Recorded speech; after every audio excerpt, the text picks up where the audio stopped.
www.sangatv.com. lépp loo xam ne ni jëm na ci wàllu jumtukaayu xarala yu bees yi ak Merry Beye Diouf dinañu recevoir Ramatoulaye Diaw chargé de communication bu agence informatique de l'État ngir ñëw ci seen participation ak projet citoyen bi di am ca Las Vegas. Effectivement Pape Cheikh gannaaw bi ma nuyoo téléspectateur u TFM et plus particulièrement de Yeewu Leen ak yéen ñi samay naataango ci plateau bi Pape Cheikh donc dama leen indiloon tey première participation du Sénégal même laay wax un pays de l'Afrique au Consumer Electronic Show di CES 2018 bi nga xamante ne ni c'était la 51e édition à Las Vegas donc pour une première participation ñu noté Pape Cheikh que ne le bilan est satisfaisant pour la délégation sénégalaise ki nga xamante ne agence de l'ADIE agence de l'informatique de l'État moo ko dirigé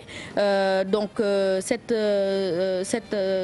événement a eu lieu du 9 au 12 janvier 2018 benn salon mondial la boo xamante ne ni c'est porté sur l'innovation boo xamante ne benn vitrine la boo xamante ne ni délégation sénégalaise da ci profiter pour mën a communiquer sur les projets des start-up et Pape Cheikh am na benn vidéo bu ñu indil boo xamante ne ni Las Vegas lañ ko tourné ñu seetaan ko daal di dalal suñu invité.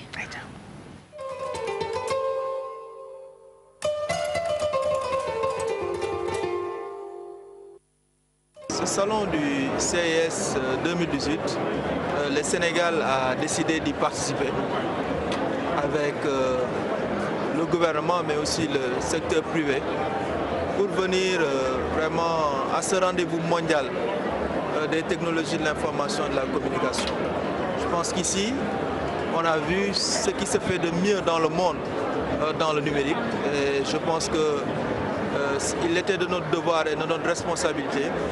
si nous voulons vraiment que le numérique soit un fondement de l'émergence de notre pays, que nous soyons à ce rendez-vous. C'est une première et je pense que ça a été véritablement un très bon choix. Et aussi, on espère surtout que les startups qui sont venues avec nous vont pouvoir bénéficier de cet espace qui a été un espace où on a pu rencontrer énormément d'entreprises, de multinationales, mais aussi d'autres startups qui sont dans le monde. Et on a pu se frotter à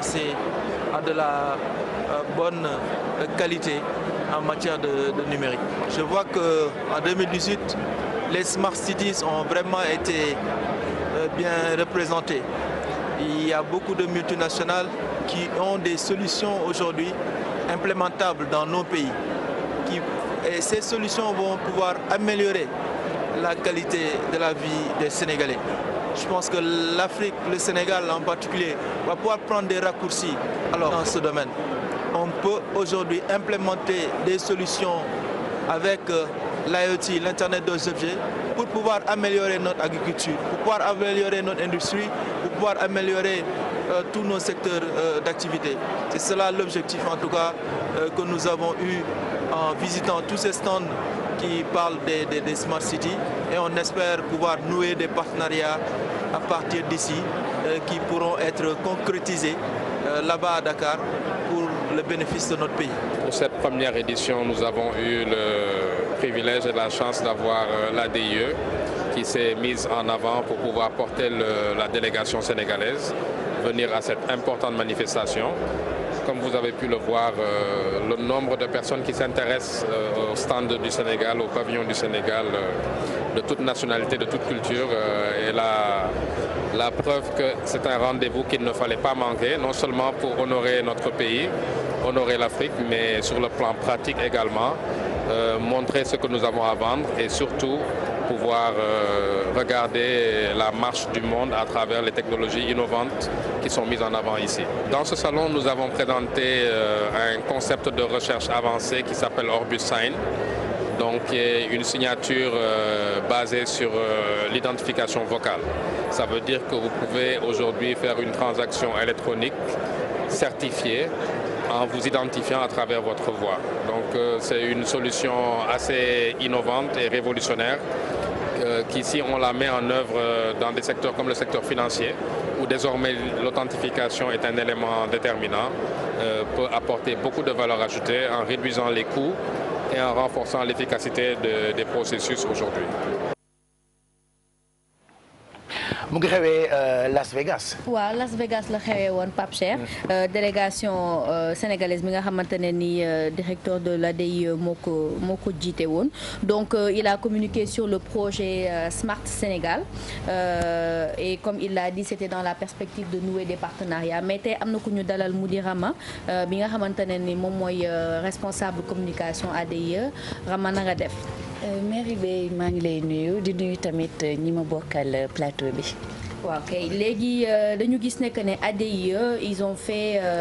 ont participé au CES ñu bëggoon xam quel était l'objectif d'abord visé par cette participation là. Participation ADIE bi mën nañ jàpp ne dafa nekk lu njëkk ci Sénégal maanaam depuis CES di am ca Las Vegas mu nekk loo xamante ne mooy ndaje bu gën a mag ci wàllu technologie wàllu innovation Sénégal wala sax Afrique musuñ cee participer te dañu nekk ci jamono boo xamante ne lii di innovation lii di technologie dafa bokk ci suñu dund te mënuñoo suqaliku ko avancer sans moom donc ADIE dafa jël option dem assister ci événement bu mag boobu noonu ngir mën a xam lan moo xew ci àdduna bi ngir ñu mën a indi lépp loo xamante ne day jëmale réew mi kanam gën a moderniser suñu réew ñu mën ko appliquer fii nii comme ça duñu am yenn retard yi dañ doon dem tamit yóbbaale benn start-up bi nga xamante ne moom moo jël lii di jongante bi ñu doon organiser ci wàllu e-GovLab Challenge ñu organiser woon ko ci weeru octobre 2017 résultat yi génnoon ci weeru décembre 2017 donc ci prix bi mu gagné woon mu nekkoon $5 millions dafa bokkoon tamit lii di participation ci CES 2018 bi dafa bokkoon donc ci prix bi nga xamante ne moom lañ mettroon en jeu donc dañu dem foofu noonu ànd ak yeneen structure bu état bi ak tamit start-up sénégalaise bi gagné prix de l'émergence ci e-GovLab Challenge bi. En parlant de e-GovLab Challenge lan mooy e-GovLab Challenge. e-GovLab Challenge ADIE daf ko organiser ngir mën a invité ndaw yi nga xamante ne ñoo nekk ci wàllu technologie ci wàllu innovation ci wàllu création fii ci Sénégal parce que dañu gis ne sénégalais yi bëri nañu li nga xamante ne mooy ay idées yoo xamante ne mën na développer réew bi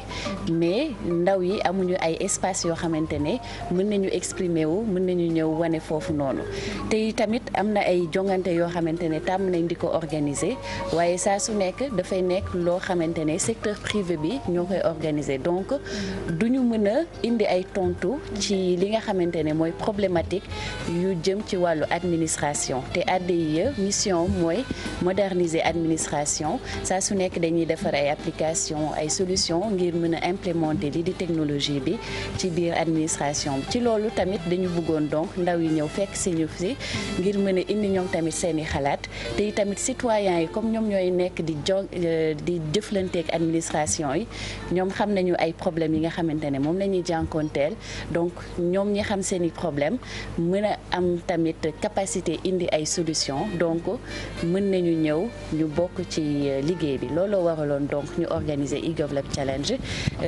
def lu toll ci juróom benn thème yoo xamante ne ay secteur porteur ci wàllu plan Sénégal émergent la mu jëm ci wàllu agriculture ci wàllu sécurité publique ci wàllu ville intelligente maanaam smart city wàllu éducation ak tamit environnement maanaam thème yooyu noonu la ñu lancé woon ngir ñu invité ndaw yi ñu indi seen xalaat ngir mën a indi ay solutions yoo xam ne administration bi bu ñu ko appliqué dina gën a yemb. donc si projet Smart Sénégal boobu lay des dañu gis ne que dafa ñu am ay composantes comme genre ville sûre soucieuse santé digitale éducation digitale léegi ADIE ak délégation par rapport à ça lan la ñu jëlee si CES boobu et donc lan mooy nekk perspective yi. CES bu ren bi lu ñu mën a jàpp mooy dañu jëloon lii di thème ville intelligente mettroon ko en avant maanaam smart cities yi te Sénégal dafa am projet bu am solo muy di Smart Sénégal njiitu réew mi dénk ko agence de l'informatique de l'État ngir mu doxal ko donc lii di CES 2018 bu Las Vegas bi nekkoon na benn opportunité pour ñun pour ñu mën a dem xool ci wàllu àdduna bi lan mooy les dernières innovations ci wàllu smart city donc bañ fa demee gis nañu ay solutions ay applications yu bëri yoo xamante ne yenn yi buñ ko indee fii ci Sénégal ñu adapté ko ak suñuy réalité dinañ ko mën a donc dugal ci wàllu réalisation projet Smart Sénégal boobu noonu biñ demee tamit am nañ ay contacts yu ñu noué tamit di yaakaar ne loolu noonu dina jur ay partenariat ngir ñu mën a réaliser projet bi. incha allah jërëjëf Rama merci pour ce déplacement bi Pape Cheikh. donc tey jii nii loolu lañ leen indiloon la première participation du Sénégal avec à la tête de la délégation l'ADIE à la 51e édition du Consumer Electronic Show tey jii nii loolu lañ leen indiloon. très bien donc ñu ngi lay gërëm bu baax Ramatoulaye Diaw yaa yore communication agence boobule mais lan mooy rôle am fii Sénégal di xool taxawaayu état wu Sénégal di ko dugal ci jumtukaayu xarala yi noonu lañ ko mën a comprendre ou pas. luñ ko mën a comprendre moo di agence bi nga xamante ne moom mooy gunge administration bi. ngir ñu mën a dem ci wàllu modernisation. ñu dugal lépp loo xamante ne mooy technologie ci administration bi ngir administration bi service bi muy rendre citoyen bi gën a gaaw gën a efficace ba pare voilà affaire bi yëpp mën a indi li nga xamante ne moo di développement. ñoom seen ay site internet ak seen i application ak ñoom seen yëpp yéen a koy toppatoo. waaw yemul rek ci site internet ak ay application am na ay solutions yu bëri par exemple biir administration bi. nu ñuy def ba par exemple lii di traitement courrier bi gaaw parce que dañuy jàpp ne administration dafa am ay lenteur yu bëri en général. donc am na ay solutions yoo xamante ne indi nañ ko ci administration bi. ñu indi ko ñu li nga xamante ne tamit mooy fibre optique bi. ADIE indi na ko connecté lépp loo xamante ne moo di bâtiment administratif à travers tout le territoire national. ak i tamit yeneen projet par exemple le projet Smart Sénégal le projet PAMA ak le projet de dématérialisation parce que dañu nekk ci jamono boo xamante ne maintenant pour que lépp mën a efficace vraiment il faut que ñu def lii di dématérialisation wàññi waale tamit facture téléphonique de l'État bi parce que dañuy jox aux agents de l'État ay téléphone jox leen ay connexion loo xamante ne bu ñuy communiquer duñu soxla di utiliser ay téléphone di fay ay factures yu cher noonu donc ADIE rôle am na solo loolu ci wàllu administration bi ak ci wàllu efficience ak performance bi. voilà intéressant en tout cas ñu ngi lay gërëm bu baax Ramatoulaye Diaw donc chargé de communication agence de l'informatique de l'État di ADIE moom la mairie bay jàkkaar loolu tey ci jumtukaayu xarala yu bees yi c'est cool parce que monde àdduna moom buy dox nga dox ak moom mooy li gën donc plus besoin de déposer courrier fii jënd timbre pare dem toog xaar soxlawul sax ngay bouger mën nga toog sa kër nga def say démarche yónnee via internet après circuit bi ñu dérouler ko ba après sa këyit mën lay revenir de façon électronique. intéressant merci 9h29 mooy doog a jot Alfi ci